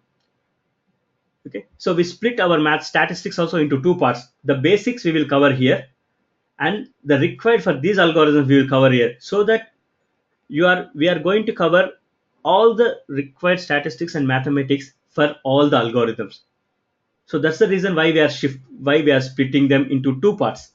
Okay, then finally, right, we are going to cover big data and Spark with Python. Don't expect too much from this last unit. This is just one or two classes where we cover how to execute your Python on top of uh, big data, how to use your Python to access big data. Okay, using the PySpark, using the Spark. So this, we are not going to cover details of big data or Spark, but we do give you introduction of big data. What is big data? How to access the Hadoop data, and what is the Spark, and how to connect your Python code to Spark and big data, and how to execute your code on top of Hadoop. Okay, and if you want to continue from here, the next, right after this course, we have other courses, a lot of other courses. Okay, data science with R. Okay, normally what we did, right, previously in our courses we have included R as part of this course, but some people say no, it's like duplicating the effort, and some people are not interested in learning R, they want to learn only Python. Okay, and why do they need to pay for something that they don't want to learn? So we are not forcing them to learn, so we have adjusted our fee based on these courses. So we have other courses. Okay, and see, this is where we cover the big data, Scala, Spark, everything in detail. Okay, so you can, once you go through this course, you can decide which course to continue later on. So these are the courses that we are offering, and this is the program that we are going to start. So starting from tomorrow, right, if you guys want to proceed tomorrow, we'll be starting with Python as a language. Okay, the basics of the Python. Okay, and there will be some brief introduction tomorrow, because I don't know who you are today. Okay, because I don't want to spend much time knowing each person today, so we can know more about each other tomorrow, then we can start with Python. And the whole course we are targeting to complete in 40 hours. Okay, so this course we are targeting to complete within 40 hours, and you need to spend at least minimum 40 hours just to learn the course. And on all those, wherever I'm talking the projects, you need to spend more time. Okay, and the complete notes will be provided for all the topics, so you don't have to go and refer, or order to get any other books, because we have spent a lot of time preparing these notes for the corporate batches. So we are using the same notes, a bit modified version of the notes, because for corporate batches we use specific data sets for that company. So here we are using the very generic data sets from the internet, and those generic data sets are very huge data sets, which are actually real data sets involved in certain competitions. So guys, this is what I have to share today. So I think we have reached our timeline. So do you have any questions? So now I will unmute you. So whoever have a question, just ping me on the chat. I will unmute you, each person, because if I unmute everyone, it might be very confusing.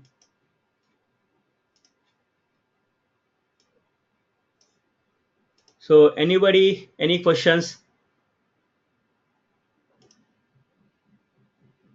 Okay, Saura. Okay, hi Saurabh. Hi, Yeah. I have one quick question. Uh-huh.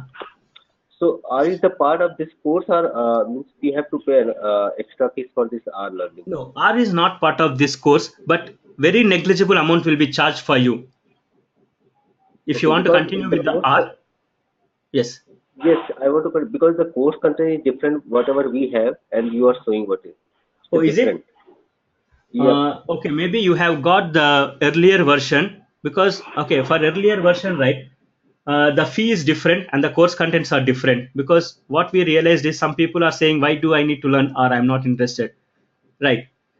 So you don't worry, because even if you have that course, and even if you go with this course, if you want to combine with R, you can combine. The price doesn't change. It's the same thing. We just removed R, and offering separately. So that doesn't make much difference, Saurabh. It's same actually. Both course contents are same. The only difference is we split R from the main course and we separated it and we reduced the price. AI was also there. Means AI is also there in the course content. AI? Yep, artificial intelligence. No, no. Okay, this all part of artificial data science, machine learning, everything is part of artificial intelligence. Artificial intelligence is one big whole thing. So which you can split into machine learning and deep learning. So we have separate learning. So that's why deep learning is separated. Because if you want to learn the whole deep learning, machine learning, or Python, you can't cover course in we can't cover course in within 2.5 or 3 months. It will go to 6 months. So first, what we want is we want to have a basic course, which is machine learning as a core module. Then we have an add-on module like deep learning R. But what we did for our initial batches, we put R into the main course, but now we are separating it. Okay. When you say Okay, AI, but yeah. yes, but we don't have the idea of the fees because it's a course content is different whatever we have seen. So No, what is the fees? We don't know. no, Saurabh. Actually, the course content is not much different, right? You should have similar, but you have one more additional unit with R. You have 6 units, right, in the program content. Is that what you have?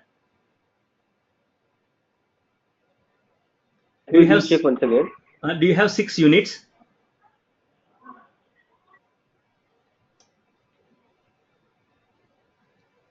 Saurabh, can you hear me? Do you have 6 units in the course content that you have received, or 5 units?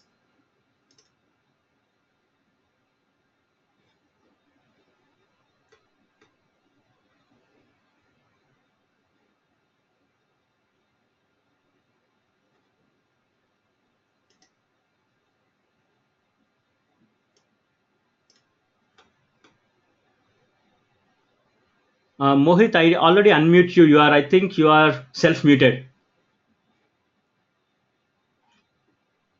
So can you hear me? Yeah, yeah, I can hear Hello. you. So I would like to know that the schedule of the classes, that is it a weekly evening batch or a weekend batch? No, this is currently we are this demo is actually for the weekend batch, but we are also planning another week evening batch, which is not confirmed yet. So we will confirm that. So if you are interested on the weekend batch, you can continue with this. If you are looking for the evening batch, you give us 2 more weeks. Chiranjeev, I did unmute you. Hi, Kishore. Yeah, This is Chiranjeev. yeah, Yes. Chiranjeev. So, yeah, my question is like the mathematics part we are going to cover right in Yes, this course. yes. Is it specific to the algorithms that we are going to learn, Uh, or is it a general mathematics that we will use across the algorithms? yes, Chiranjeev. Let me clarify that. Okay, that's the reason why we split mathematics into 2 parts. See, the unit 2, we are covering the basic mathematics. Okay, see, we are covering with very Right. very basic algebra equations. Mm-hmm. So this is very general mathematics. This is not related to any particular specific algorithm, and that is the reason. Even though this course is on mainly on the machine learning, we are calling this mathematics for AI and machine learning, artificial intelligence, machine learning, because these are the basics. You need this mathematics skills to do anything in, even if you are going for, if you have seen the self-driving cars, all those, you must need these mathematics. If without this you can't proceed. Okay, all the Okay. basics. Okay, then when it comes to Mm-hmm. individual algorithm here, before this, before I start linear regression, I will continue whatever we have covered here, right? And we will continue from there only for this algorithm. So we cover each specific algorithm, because I don't want to cover all the mathematics here. If I cover all the mathematics, you have a gap here, and you don't know, you are learning something without using. So you may forget, like what we learn in the school time. We have learned a lot of things in the school, and once out of the school, we really don't use them. You will forget them. So what we are doing, we are covering all the basics here, and these basics will be extended for each algorithm here before the algorithm. So you know exactly what you are learning and what you are going to do with that. Okay. Yeah. And Miss, are there any topics related to probability here? Yes, The yes. decision Probability tree is covered here itself. in Yeah, basic mathematics. yeah. Probability. Yeah, probability is covered here. Probability and statistics will be covered here. Okay. Yeah. Okay. So Okay. because Okay. this one is I don't cover, because if you see this naive bias, right, this is related to probability. So I will cover more probability only for this algorithm. Okay. Okay. Okay. Okay. Yeah. Sure. Thank you. So any more questions? Yeah, Santosh, I will share you the details in a while. Okay. And actually, you can contact the SMAX team for the course content, and the fee structure.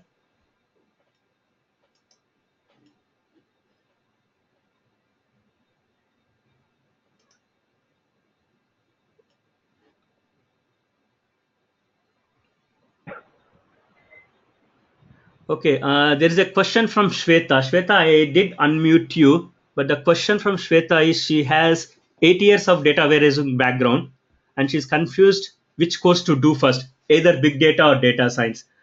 Okay, Shweta, I put this in this way.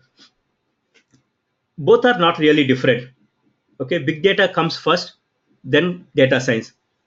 If I put it another way, I can also say data science comes first, then big data comes next, because you can do either thing.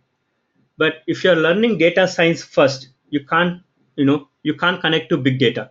So that's the reason why we have a last unit in our course which covers big data part in the data science. If you learn big data itself first, then definitely you can learn data science later, because in the big data mainly you are learning on how to handle different kinds of data types, data sets, like the it's more about the velocity, volume, right? And when it comes to the data science, it's analyzing the data. Okay, it's not about storing the data anymore, it's about analyzing the data. So you can get the data either from big data or from SQL, from anywhere.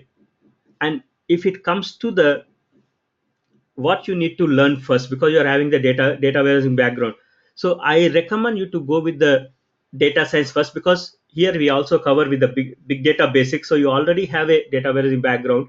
So it does, because big data is nothing much different from your data warehousing background, right? It's just having the different kind of data. In data warehousing mainly you might be working with relational databases.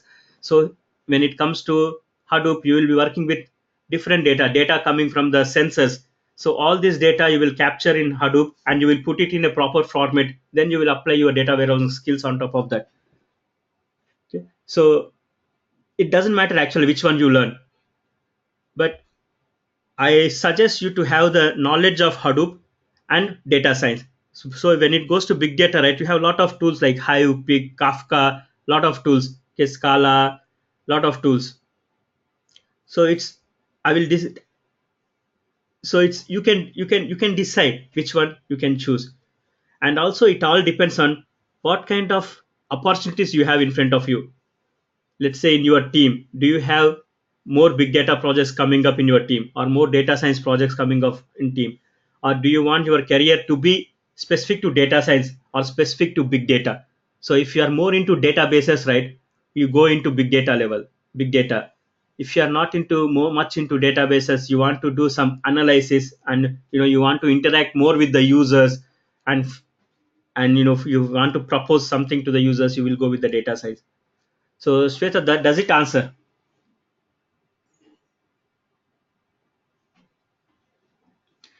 Okay, Jayesh, how much mathematics do you need for this course? Actually, I will say as long as you know how to use calculator, that is fine, because we are going to start from the basics. Okay, we are starting from the equations, and even we will cover the ratios, proportions, like that. So we are covering from the basics, but we do expect you have some mathematical knowledge at the school level. Okay, so like you should know what is average, okay, that basic things. No, we don't have any self-paced course, but we have the algorithms all these videos uploaded to the website. So you can take it as a self course also. So you can attend the course, you can attend the session if you have time. If you don't have the time, you can always refer to the video later in the evening, because once the course is done, within an hour the video will be on the website, which is a automated process itself. So the video will go to the website. So we don't do any editing of the class videos. So whatever the discussion happens in the class, that will be available. And the team is available, including myself, will be available on a WhatsApp group. So if you have any question anytime, you guys can contact us. Yes, we do have a learning management portal, and all videos are secured. We are much concerned about our content. So when you will not be able to share the videos with other people, because your email address or something will be displayed on the videos. So it's a secure video streaming. We have a very proper learning management system. Okay. Jayesh, you have the BSc mathematics. Okay, I have BSc mathematics too. That's very good actually. That's more than good enough mathematics. What are the scopes for fresher? I have prior experience as a team manager, customer service. Okay, Santosh, for your question, right? I can unmute you guys if you want me to unmute. Okay. Santosh, are you a? Hi. Yeah. Yeah, hi. Yes, Santosh. Okay, you have asking, you are from customer service, right? So you are something Yeah. similar, fresher to a data science. So what happens at data science? There is a lot of skills gap, and people are not expecting. When it is a team, right? Don't expect everyone in a team are experienced and work at the same level. There are the different levels, and in data science, right? Most of the times there is a good demand for interns, unless you want Okay. to fake your resume. Okay, which I don't suggest. You can always go as an intern. If you want to switch All career, right. you can go as an intern. There are huge demand for interns actually in the data science. You can just go and search any monster or LinkedIn data science intern or machine learning intern. You will be surprised with the results. All right. So you can just tell them, okay, I have gone through this course, I know these algorithms. So another good thing about data science is you can showcase your skills in the social media. There are some data sets that you can use and you can publish your work. So I will share you some details in the class on this, so people will know about you. Okay, this guy can perform this activity. And most of the time, right, what happens, right, if they want to hire interns, they will give a simple data set and they will ask you to analyze. That's what we do when we hire interns. When we Okay. go to a college, we will give them a data set. Okay, this is my data set. Especially recently we did Grab is something like Ola and Uber here in Singapore. We gave the data set Mm-hmm. to the college, then we try to analyze. We have conducted a mini competition to hire the people. All right. So don't worry if you're a fresher or if you want to switch the career, because Yeah. I have a person who is coming completely from advertising.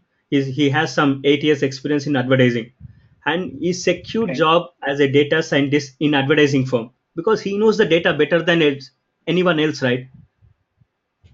So once he has the Yeah, that's skills, good. he can use. Yeah. So don't worry, data science, because what's happening in the market is, if you go 20 years back or 30 years back for IT, companies don't have a separate IT team. Every department used to hire one IT person if they need to do something in IT.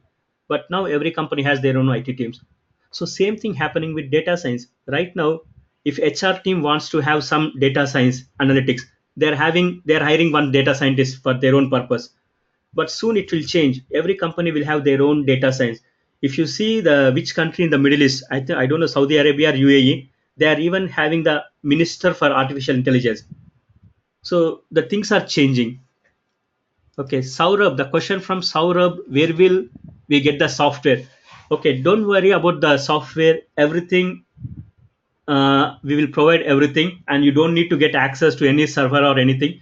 You can practice everything in your machine, and all softwares that we are going to use are open source for this course, except the last unit, which is a big data.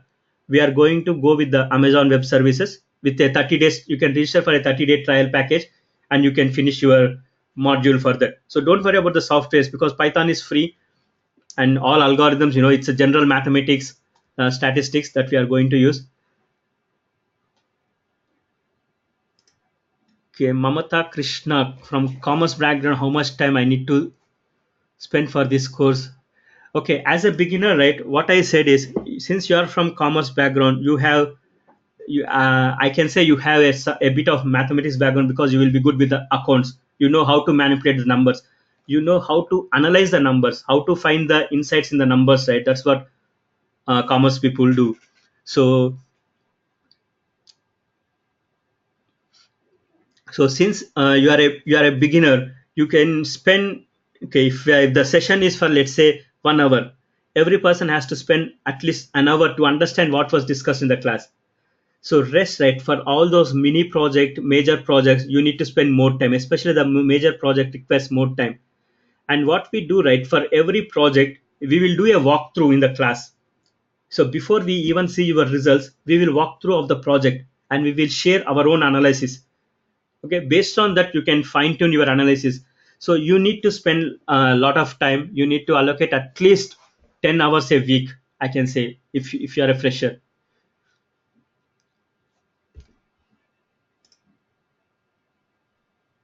Hey, Kishore, this is Yep. Chiranjeev. Yes.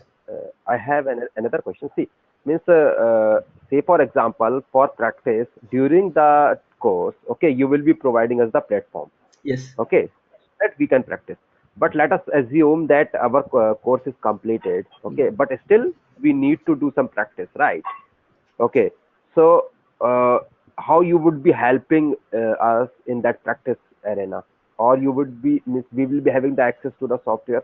Although I understand Python is an open source, so we can download it on our own machine and we can practice it, right? Right. Uh, Okay. but yeah, please carry on. Yeah. Sure. Okay. When I say, okay, Python is open source, and we are not asking you to just install Python and configure and practice. So we are going to use some other editors, okay, which are very rich with machine learning algorithms, and which are also open source. And these editors that we are going to use are used in the real time. So you will be using the same editors, and which will be configured in your laptop, so you can use anytime. All algorithms are available for you, the whole tool sets is available for you. So once you the only thing is, you need to get additional data to analyze. So even after finishing the course, your ecosystem is inside your laptop, so you're not connecting to any servers. So we have no servers for you to connect, except the last unit for big data you will be connecting, but rest of the things, no, because big data is a very minimal part of this course. That's not a key. We are not paying key attention to the big data area here. Big data we are teaching you because once you learn data science, you need to have exposure to big data, so you know how the things works with the big data. You need to integrate. The integration is very key here. So you don't have to worry about the softwares and about your own practice. And coming to the support, we also have the after course support, so you can contact on that. Okay, because the WhatsApp group, we don't delete immediately after the course, so you can still contact somebody. From my side will reply you, I guarantee that. On the WhatsApp group, we won't remove the WhatsApp group, so you guys can discuss within yourself. If you find something new, you can share within your group. So because what we believe is, group learning is, it's best than individual learning.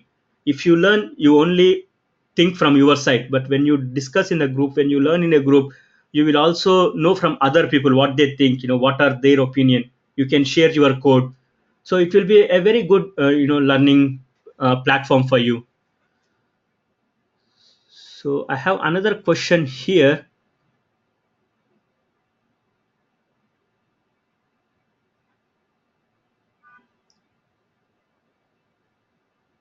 Okay. There is a question mainly on the experience, Jayesh. So most of the recruiters ask for the experience. Jayesh, don't worry about this. If the recruiter is asking experience, they are really looking for experienced candidates. Even if you go there, you won't be able to perform.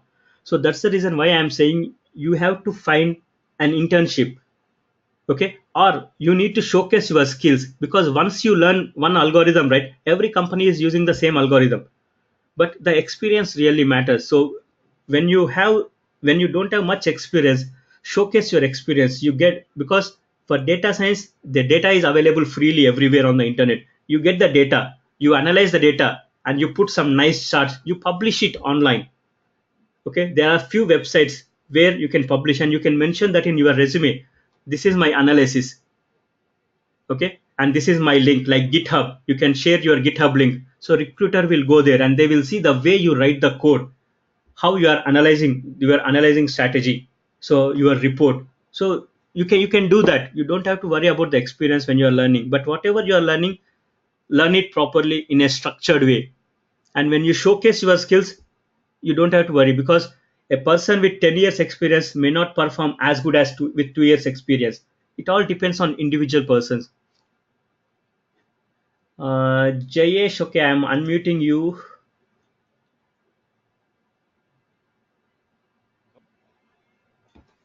Hello. Hello. Yes, Jayesh. Okay. I just wanted to know, you said Jayesh, your voice is very low. is it coming now? Yeah, it's okay. Yeah, tell me. Okay. You said AWS for big data. I mean, you said some service is there that is available for free of charge. Actually, I'm looking for Hortonworks certification admin. Okay. So can you just give me the name of that AWS service that you are talking about? I mean, for 1 month, because I am using EC2 and other stuff No, like Bitbucket for and Jayesh, if you are working on Hortonworks, you can just download Hortonworks from the Hortonworks itself, right? They have a VM, virtual image, right? that sandbox you're talking about, right? Yeah, yeah. Okay, no, actually, I was looking for cluster because in Sandbox only one server is there, as far as I know. I was looking for I have for certification for EC2 for EC2 instance and the big data that Yeah. you were saying. Is there any Uh, service in yes, AWS there which is. On AWS, you can set up the cluster with 3 servers, which is free of cost for few. I don't know how many days. Let me find the link. I will share the link. because most of the I mean our big data course requires at least 4 or 8 GB of RAM, and the free of the charges are only for 1 GB RAM. So I was just thinking, I mean, is it there? I mean, since I have searched many of times, but I haven't got that. No, no, there is. You can set up a 3 server cluster. Let me find which. I think it's on AWS. Let me check on that. Let me check with my team member, because he's working mainly on the cloud services. Let me check on that. I will share the link later. Yeah, you keep in touch with the SMAX. I will share the link with them. I will keep a note Okay, of it. fine. Also, just want to, as I said, my since I do not have experience in the data science or the anything related technologies, but I am aware of the big data concept, and as I said, I have done a big data Hadoop training. Yep. So how beneficial this science course will be for me? No, You said that I can publish my code on the website and other things. But when I know the company when they recruit, they ask the real time experience, and real time experience they don't expect in terms of freelance, or they expect in terms of the organizational work. This is what I have seen. So how can I showcase? Let's say if I learn from this course, will I be able to showcase that I have 1 year of experience, sort of 1 year of experience using this technology or this tool or this statistical model? So is this good enough? Because I am good in I can say I'm good enough to manage a cluster and other things. Hence, I'm planning for certification. But I think the data scientist is bigger than the what big data is. So I was interested in this program. yeah. Okay, Jayesh. Especially, right, this is the common question whenever people want to come into data science or even any technology, right? There's a common thing. People look for the experience. If you see now, right, data science is just picking up. So how many, even the recruiters, you need to think from recruiter side. How many experienced people they can find? Even recruiters know that. So what they look is either, are you capable of handling the activities that they have? So that's what we need to showcase. So what I'm saying here is, you take a real-time data set. There are a lot of data sets available. You can go to GitHub, and you publish your code, and you are telling them, I have the skills. You are advertising yourself on the media, on the internet.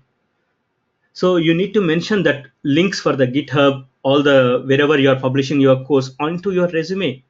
If they don't find anyone experienced, and how can you find, if we have seen just the statistics, right?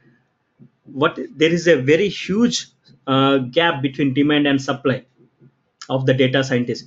Unless you are looking for a specific company. Oh, I want a big company.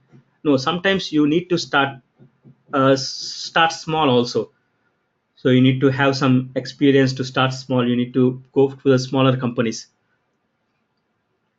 because even if you put experience on the resume, right, you can't justify the experience, because the interviewer able to find out if you are really experienced. But when they see your code, they will really hire.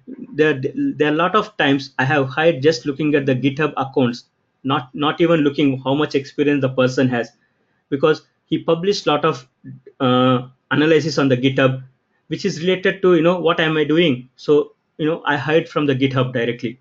I contacted them and then I hired. So that's normal. This issue is there in every technology skill, every skills. And so getting the right resource is not easy, so we have to think even from the recruiter side. Okay, it's not that they always need experience. If let's say if you are setting up a new company, a new data science team, definitely you need one or two experienced guys, but you also need other guys. We also need to train the other guys to be par with the other guys, so there will be some learning curve. So companies are prepared for that. The companies knows when they are entering into data science, they are entering a new territory, and the skills they get is may not be 100% skilled resources. So they know that, they are aware of that.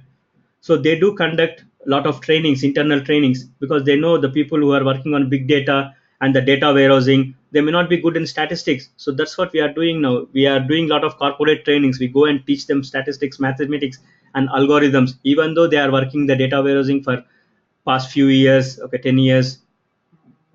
Okay, even there are some internal data science teams in some companies. Okay, we go and teach them statistics, the basic mathematics, so that they are up to the par with other people.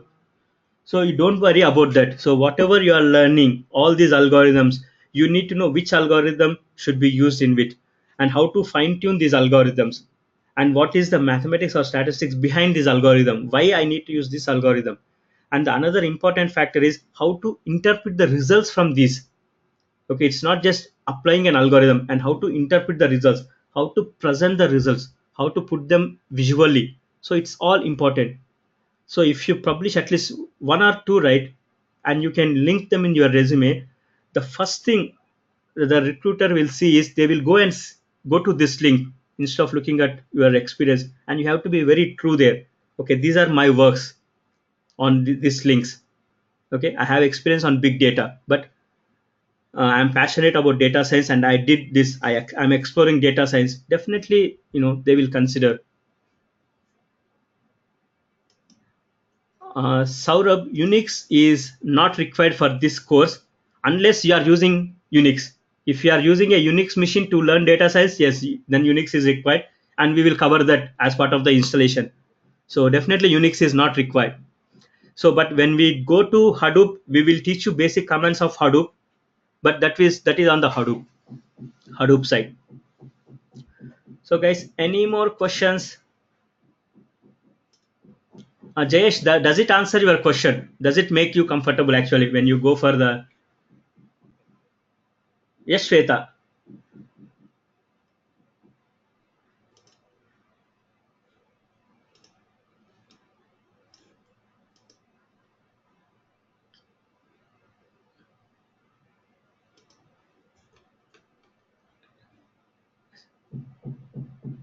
Venkat, Venkat, I think you are muted. Venkat, can you speak now? Hello? Yeah, Venkat. Yeah, can you hear me, right? Yeah, I can hear you. I'm sorry, I just joined the session 10 minutes ago. Yeah, that's fine. I didn't follow. No, Okay. actually, later we will upload the video and everyone will be shared a link. Whoever registered for the session, so you can go through that actually. Okay. Yeah. And this is related to, do we have any required Java or SQL or any background, something like that? Okay, Java background definitely helps because we are going to learn Python. It's a programming. So if you are already good in Java, Python is very easy for you because you no need to learn the loops and the, all those functions, methods, everything. It looks very similar. So if you have a programming experience, definitely that's a adding point, because data science is mainly having the programming skill also. That's one of the key skill. So you should be able to program, and having SQL definitely helps. But in this course we are not going to discuss anything about SQL, but the concepts of SQL like joins, left join, outer join, all those things will help, because in Python we will do them programmatically, not like SQL statements, but we do use joins. So the concepts, you don't need to learn concepts again, so you already know the concepts, so you will understand topics very easily. So definitely Java and your SQL background will help to understand, to make this course easier for you. Fine. But Because I don't have any Java or some CSS something background. I'm myself Venkat Rao and business object currently working around 5 years. okay, Planning to switch to data science okay, because it's a more demandable course in my company also. so that's what I'm saying. What I'm saying is, if you have the skills of Java, Oracle like this, that will make you more comfortable. But if you don't have the skills, that doesn't stop you from learning, because we are covering from the basic. We will teach you everything. But if you already know them, you will feel like you are learning second time, right? But when you are learning first time, you need to spend more time. So when you are learning first time, you need to practice more. If you already know them, you just need to understand the syntax and how the things works. Okay. Fine. Okay. Fine. Thank So you. okay, Shweta, I can't hear you, but you are talking about the SAS. Okay, the difference between SAS is another very good tool for the purpose of data science and even the predictive analytics. I can say they are the top notch, but the problem here is SAS is proprietary. So, and it is very costly. So most of the people, only big organizations will be able to afford the SAS. That's the reason why people going with Python. Okay, whatever you can do with Python or everything you can do with SAS is for statistics, right? So most of the companies, they use R instead of SAS. So yes, SAS is very good tool, but I really don't know what is your exact question on the SAS. But SAS is proprietary, so it is very expensive. So only very few companies have SAS, and SAS is not very flexible. In Python or R, you can code, you can use there are some lot of additional contributions, right? Because it's an open source.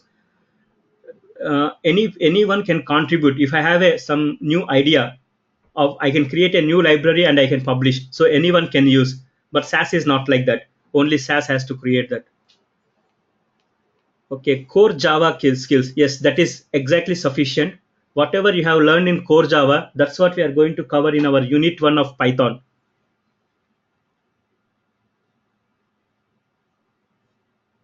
So any more questions, guys?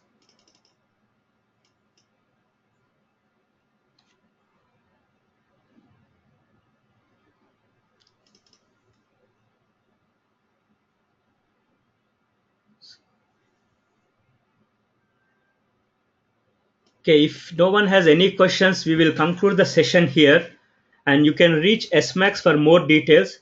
And if you want the recording of this video, they will share you the link. So thanks for joining. Thanks, Kishore. Yeah, Really appreciate. yeah, that's great. Great, good to hear that. Okay, then thank you. Yeah, thanks a lot. It's very Yeah, helpful. Thank you. yeah, thanks. Bye. Thank you. Bye.